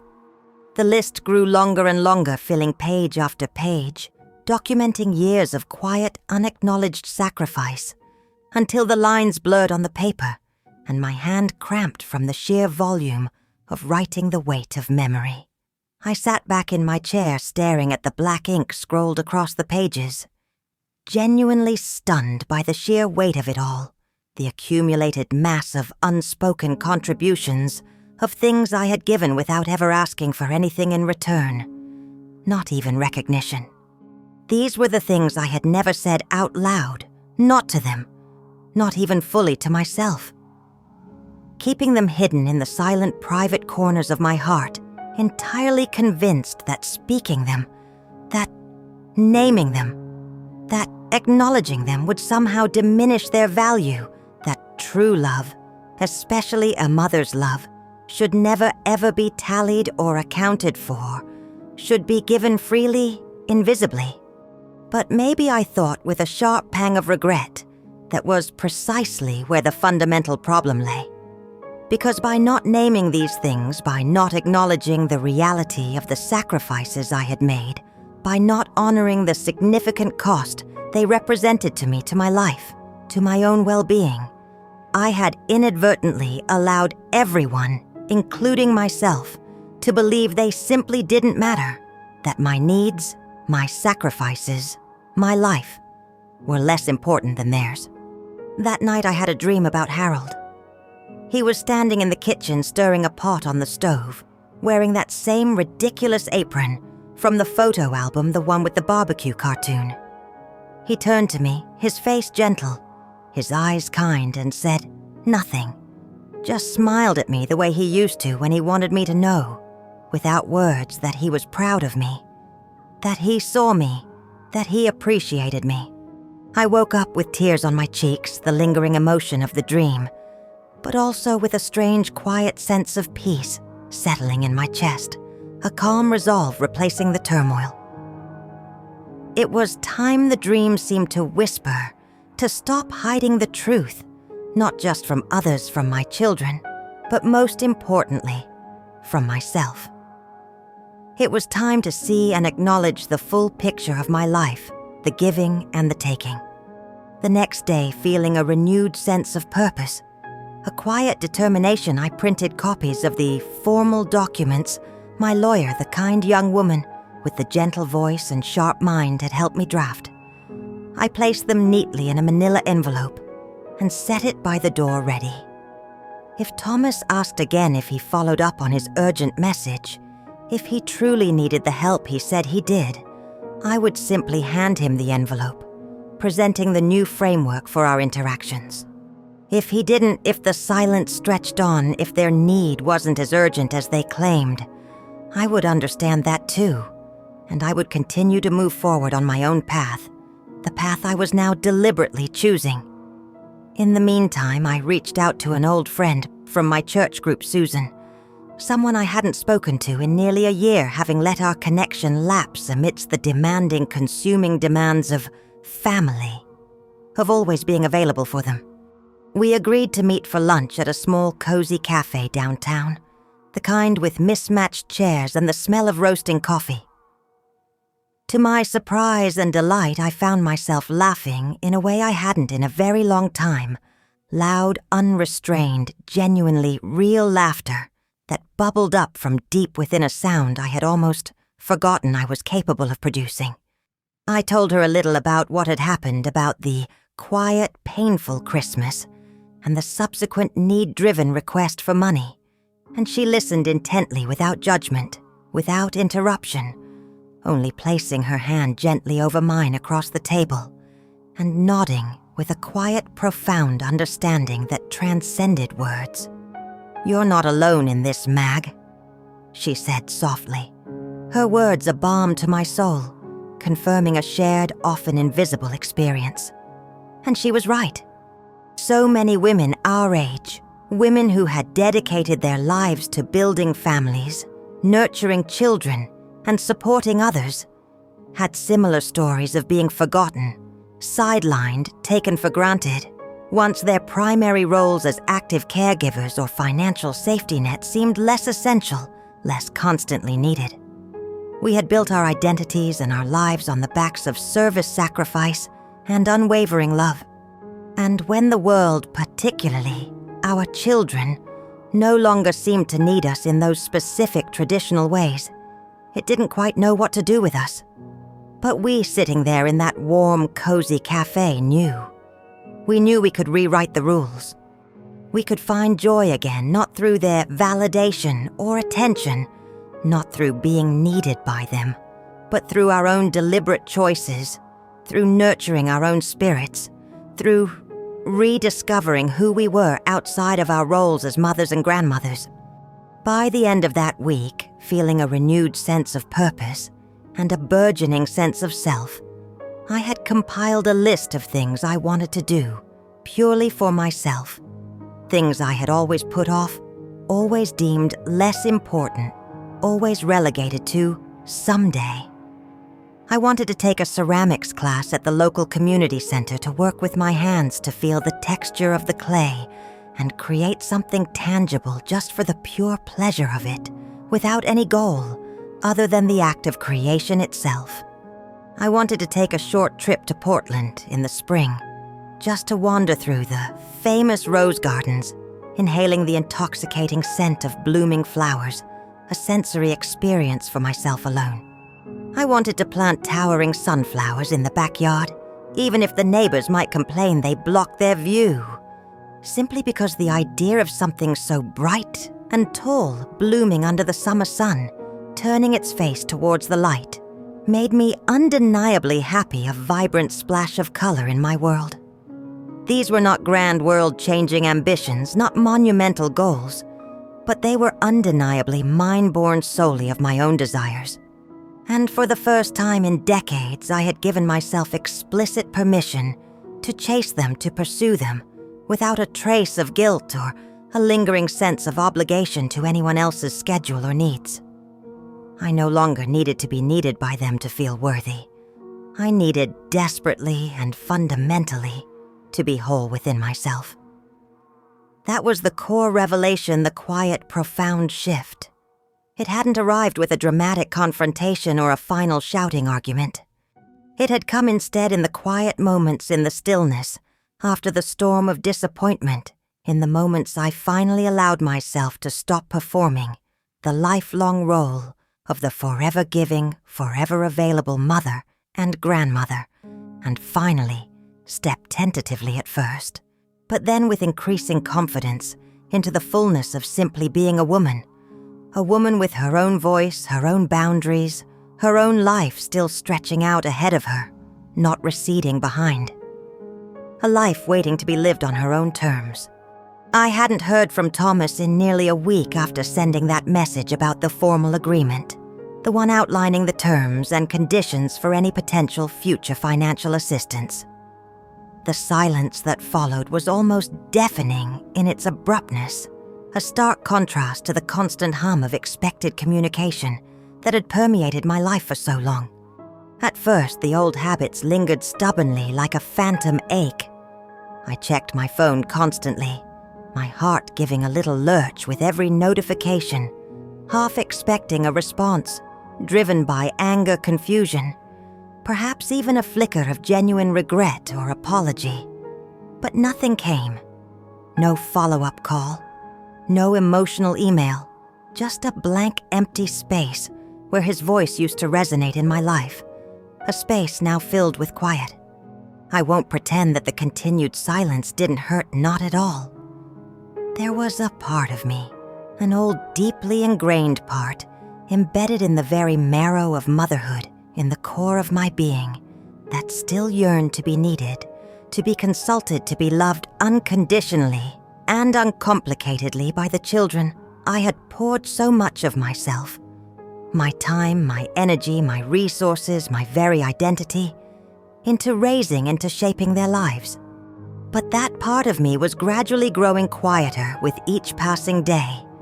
Not dead, not erased, just less powerful, less dominant, like an old favorite song that when you hear it now, no longer stirs the same intense, overwhelming emotions it once did, its power softened by time and perspective. Instead of dwelling in the waiting, in the painful uncertainty of their silence, I deliberately chose to move forward, to invest my energy elsewhere, into myself. I went to the community center on a Tuesday morning and signed up for the ceramics class I had put on my list, the one that spoke to a quiet, creative desire I had long ignored. The instructor, a gentle, kind woman named April, wore her silver hair in a long, thick braid down her back and spoke softly like someone who had spent the majority of her life quietly listening rather than constantly talking, constantly performing. The class was filled with other women much like me, some widowed, some divorced, some simply tired of feeling invisible, in a world that seemed to have forgotten them women looking for connection and purpose. We laughed more than we talked, the shared activity, the shared experience of working with the clay, a silent bond. We made terrible mugs and wonderfully lopsided bowls and clumsy, endearing vases, imperfect creations made with joyful intention. And we encouraged each other with genuine warmth, celebrating every misshapen piece of clay as if it were a priceless masterpiece, a triumph of effort. Each imperfect creation was celebrated precisely because it was ours, shaped by our hands, not made for anyone else's approval, not made to impress, simply made for the pure, simple joy of creating, of making something from nothing, of expressing ourselves. I began to consciously notice the small, quiet joys in my everyday life that I had somehow missed or overlooked, while I was wrapped so tightly in the constricting cocoons of guilt, worry, and perceived obligation. The way the afternoon sun warmed the hardwood floors in the living room, mid-afternoon creating bright golden pools of light that seemed to hold warmth and peace. The way my neighbor's small fluffy dog barked rhythmically, reliably at the mail truck every single day, a tiny unwavering constant in the universe, a comforting sound of ordinary life continuing. The cool, dimpled feel of fresh oranges in the produce aisle at the market, their vibrant scent filling the air as I picked them up, a simple sensory pleasure. I hadn't realized how numb I had become, how dulled my senses were, how much I had shut down emotionally, until they slowly, gradually began to wake up again, registering the simple, quiet pleasures of the world around me, the beauty in the mundane. One afternoon, quite unexpectedly, I ran into Caroline at the grocery store. It was a strange, unplanned encounter filled with an immediate, palpable awkwardness that hung in the air between us.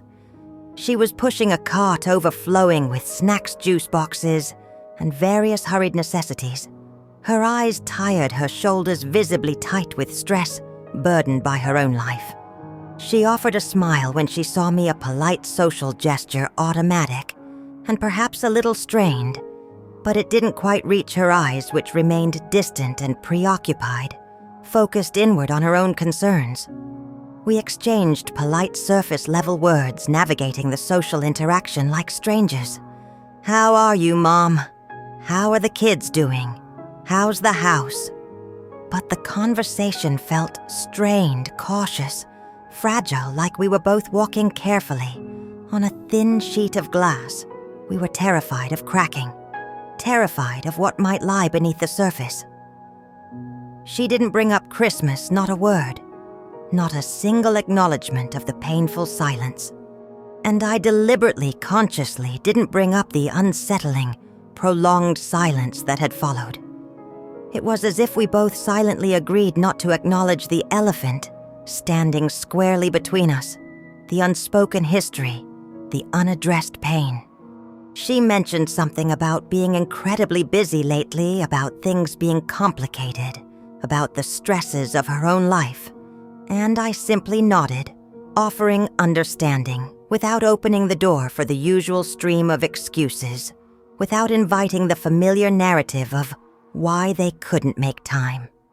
When she, almost as an afterthought, her voice hesitant, asked if I wanted to come over sometime soon, a casual invitation that felt anything but casual.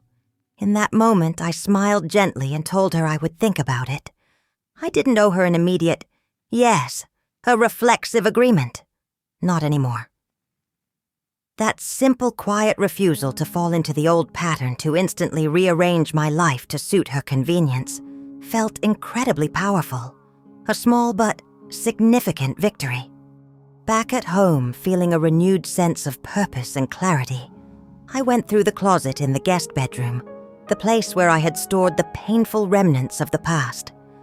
There were still boxes filled with toys from when the grandchildren were much younger, old board games with missing pieces, half-assembled puzzles still sitting forlornly in their boxes, remnants of past joyful chaos. I didn't throw them away.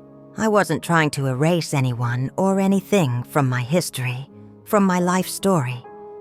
But I packed them neatly into plastic bins, labeled them clearly, and stored them in the garage out of sight, out of the way, no longer taking up prime real estate in a room that was becoming mine. The room looked instantly larger afterward, lighter, airier, undeniably more mine, a space I could now define on my own terms. That night I made myself a simple, comforting dinner and ate it slowly by the fireplace, watching the flames dance a primal, comforting warmth filling the room. The house was quiet, yes, profoundly quiet, but it wasn't lonely. I had always harbored a deep, almost existential fear of this kind of silence, before as if it would somehow swallow me whole, erasing my very existence, my very purpose. But now I perceived it differently. It wasn't a punishment for being alone. It was a choice, a space I had consciously created, and deliberately claimed for myself, a space for peace, for reflection, for being. The next morning I received a voicemail message from Thomas. His voice on the recording was subdued, even a little hesitant, lacking its usual forced brightness, its artificial cheerfulness. He said he had gotten my message, the one about the formal agreement, and that he understood the new arrangement, the new rules of engagement. He didn't say thank you for considering it. He didn't offer an apology for Christmas, not a word about their absence, or the pain it had caused. He simply said that they were figuring things out, and that they'd be in touch, a vague non-committal statement that felt both familiar and distant. I listened to the message twice, carefully analyzing the tone, waiting for the familiar complex mix of feelings it would stir within me. But there was nothing sharp or bitter this time. No agonizing sting, no wrenching disappointment, just a quiet, almost anticlimactic confirmation that the road between us, the dynamic of our relationship, had fundamentally, irrevocably changed. We were no longer traveling on the same path, following the same expected route, bound by the same unspoken expectations. Maybe someday, our individual roads would meet again in a new way, on different terms, perhaps with fresh understanding and clearer intentions. But for now, we were on separate journeys. But for now, I had consciously turned off the main highway of their expectations, the well-trodden path of obligation, and chosen a smaller, quieter, less traveled road of my own, a path leading towards myself. I started waking up earlier, not out of obligation to a schedule dictated by others, not needing to get anyone off to school or packed for a trip, but simply because I wanted to see the sunrise paint the sky over the rolling hills beyond my backyard, to witness the quiet beauty of a new day beginning. I started writing again, not for anyone else to read, not for publication or validation, just short, simple reflections in a small notebook I kept by my bedside. Thoughts about aging, about the complex, often difficult process of forgiveness of myself and others, about the unexpected weight and quiet warmth of starting over, of building a new life, even late in life. I began to truly understand that my story wasn't tragically ending, collapsing under the weight of disappointment. It was just changing genres, transitioning from a drama about sacrifice and obligation to a quieter, more hopeful, more personal narrative about self-discovery, resilience, and finding peace within myself. I didn't know exactly where this new road would lead, what adventures or challenges lay ahead. But for the first time in a very long time, I was the one firmly behind the wheel, steering my own course, navigating my own journey. New Year's Eve arrived without any of the usual fanfare or forced festivity. I used to associate with it the pressure to be joyful, to be surrounded by others. There were no bright streamers hanging, no champagne glasses clinking precisely at midnight, no crowding around the television to watch the ball drop in Times Square, with forced smiles masking underlying tensions. Instead, the night arrived quietly, softly, unassumingly, as a gentle snow began to fall outside my windows, blanketing the world in a soft, silent hush. I stood in the kitchen peeling apples for a pie. The simple, repetitive rhythm of the sharp blade against the crisp fruit was oddly meditative, soothing, grounding me in the present moment. The house smelled warmly of cinnamon and cloves, and for the first time in years I wasn't making dessert for anyone but myself, a quiet act of self-care. I didn't mind the solitude, not anymore. It felt chosen, deliberate, not imposed upon me, not a consequence of being forgotten. After dinner, I bundled up warmly in a thick coat and scarf and stepped out onto the front porch with a steaming cup of hot tea cradled between my hands, feeling the warmth seep into my palms.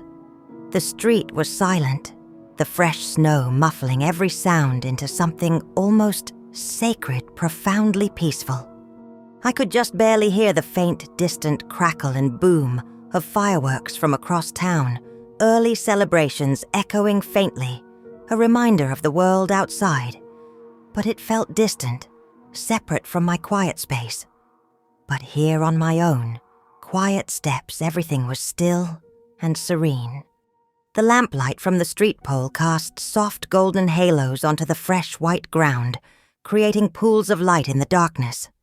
And I stood there for a long moment, simply breathing it in, the clean, sharp cold, the profound quiet, the stillness of the moment, the peace I had found. As midnight approached, I didn't turn on the television seeking external validation or connection. I didn't pick up the phone to call anyone to pretend I wasn't alone. Instead, I lit a single candle on the kitchen table, its gentle flame casting a warm, intimate glow, and sat down in front of it with my notebook. The same one I had started just a few weeks earlier now, filled with pages of unspoken thoughts, acknowledged truths, and hard realities I had finally found the courage to face and write down to name. I wrote the date at the top of the clean page, January 1st, and paused before writing anything else, allowing the significance of the date to settle in. There was no need for a long list of ambitious resolutions, the kind you make with good intentions on New Year's Eve, but rarely keep the kind that often set you up for failure. I didn't want to make promises to the future that I couldn't guarantee, promises that depended on others or on external circumstances. What I needed, I realized, wasn't more external pressure to change who I was fundamentally. What I needed was simple, quiet permission to continue to build upon what had begun quietly, painfully and honestly in the aftermath of that lonely Christmas. I wrote in clear, firm letters the words echoing my newfound resolve. This year I will live for myself without guilt. Then I closed the notebook, placed my hand over it, a gesture of commitment, and gently blew out the single candle flame, a symbolic ending to one chapter and a quiet beginning to another. New Year's Day greeted me not with a burst of energy or grand plans, but with a pale, hesitant sky and a thin, glittering crust of frost over everything outside a world still waking up. I made breakfast slowly, deliberately savoring the simple act of nourishment, scrambled eggs cooked just the way I liked them, 2 slices of toast with my favorite jam, and a small glass of fresh orange juice, a perfect start to a new day. I put on some music while I cleaned the kitchen, something light and jazzy, something that made me feel buoyant, and allowed myself the simple pleasure of humming along softly, moving to the rhythm. It felt good to move, without hurry, without bracing myself for anyone else's schedule or sudden demands to simply exist in my own time. Later in the day, I decided to drive to the park seeking a change of scenery. The roads were mostly clear, the snow packed down smoothly by cautious tires. I parked near the trailhead and started walking, my boots crunching softly with every deliberate step on the packed snow, the sound a quiet comfort. I passed families taking cheerful photos, young couples holding hands and children bundled up like colorful marshmallows racing each other, trying to catch snowflakes on their tongues, scenes of shared life unfolding around me. I watched them without envy, without a pang of regret for what I didn't have with me in that moment. I didn't feel like I was missing anything essential, anything vital to my own happiness. I felt instead like a quiet, contented observer of a world I had once entirely revolved around, centered myself within, but no longer needed to. Near the lake, a thin sliver of unfrozen water remained, and I sat on a cold park bench, feeling the chill through my coat, and watched the ducks huddle together, for warmth finding comfort in their simple companionship. I pulled a thermos of hot tea from my bag and sipped slowly, the warmth grounding me, centering me in the moment, in the quiet stillness of the afternoon. A woman walking her dog passed by and offered a simple, friendly smile, a stranger extending a moment of human connection. I returned it, grateful for the ease and simplicity of the exchange, a connection that asked for nothing more than a shared moment, a recognizing glance. On the way home, feeling a pull towards something new, I stopped at a small local bookstore I had passed 100 times over the years, but had never once actually entered, always rushing to get home, always with a purpose dictated by others. Inside the owner, a man in his 70s with a soft sweater vest and kind, gentle eyes greeted me with a warm smile, as if I were an old friend finally returning home after a long absence. We chatted easily for a while about mystery novels and poetry, discovering a shared love for certain authors, for the power of words. I left with 2 paperback books tucked under my arm, and a welcoming invitation to the shop's next reading night, a promise of future connection. I hadn't felt that kind of simple, hopeful spark in years, the kind that quietly whispered, "You still belong somewhere, you are still seen, you are still capable of new connections, new joys." Back home, feeling inspired and energized by the simple act of choosing myself, of exploring my own interests, I began to rearrange the furniture in the guest room, transforming it into a space that truly reflected who I was now. A space designed purely for my own comfort and interests, a sanctuary. I moved a small writing desk under the window, placed a reading lamp on the corner table beside it, and filled the empty bookshelves with titles that had once brought me joy or curiosity, books I had always intended to read, but never found the time for amidst the demands of caring for others. I hung a painting of the ocean I had bought at a craft fair years ago, but had never bothered to frame or display, a symbol of freedom and vastness. The room, which had for so long been set aside solely for the convenience and use of others, a space waiting for guests who might not arrive, had finally definitively become mine, a space for quiet contemplation and personal growth. That night, I curled up in bed with one of the books I had bought, a steaming cup of cocoa in hand, its warmth radiating through me. And my old cat curled contentedly against my legs, a purring warm weight, a silent companion. I read until the words blurred on the page, and the warmth and comfort of the blankets gently pulled me under, into sleep. No one called. No one texted. The house was silent, the world outside quiet, and still I felt profoundly, full, complete at peace. This was not, I knew, the exact life I had envisioned for myself when I was younger, full of romantic notions of eternal family, closeness, of constant togetherness. It wasn't the life I thought I would undeniably have when I was actively raising my children, building Christmas traditions year after year, or diligently carving out space for everyone else's needs and desires within my own existence, within the structure of my own life. But it was mine, uniquely and completely. And in many, many ways, it was better than the life I had planned, precisely because now I chose everything in it. I chose the quiet mornings and the unhurried evenings. I chose honesty over the exhausting performance of obligation, the pretense of always being available. I chose love that didn't demand that I disappear, that didn't require me to erase myself, to sacrifice my own well-being. And most importantly of all, I chose myself, not as a bitter reaction to what had been taken from me or what I had been denied, but as a quiet, firm, loving promise of what I would no longer so freely, so unquestioningly give away without considering the cost to me. The new year, my life stretched out ahead like a road I had never traveled before, open and winding, full of unknown possibilities and potential adventures, a path I was ready to explore. And I was finally truly ready to walk it alone, if necessary, unafraid and finally undeniably free.